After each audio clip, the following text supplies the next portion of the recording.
Indonesia's stock market plunged from near record highs this week. The sell-off was at one point the worst since 1998 and has now led to the stock exchange CEO resigning.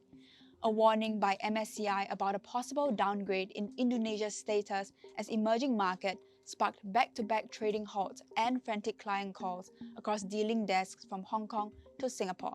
At the heart of this turmoil is the low free float, or the amount of shares available for public trading of Indonesian stocks.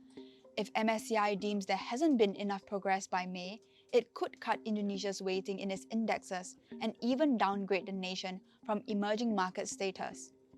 The EM status is part of a classification system used by global index providers like MSCI to rank national financial markets by size, accessibility for foreigners, and maturity. The classifications help global investors decide where to allocate trillions of dollars. A downgrade would put Indonesia in the same place as Pakistan, which lost its EM status in 2021, just 4 years after it was upgraded. The anxiety is palpable. Nearly 100 journalists packed the main lobby of the Indonesia Stock Exchange as officials gathered to address the sell-off on Thursday. So far, regulators have outlined reform measures. This includes doubling the minimum free float to 15% starting next month and active market participation by the sovereign wealth fund Danantara.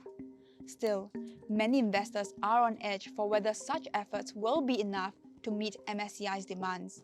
With MSCI's review still months away and deeper structural issues unresolved, Indonesia's stock market remains vulnerable to fresh bouts of volatility. That's keeping global funds wary about rushing back in.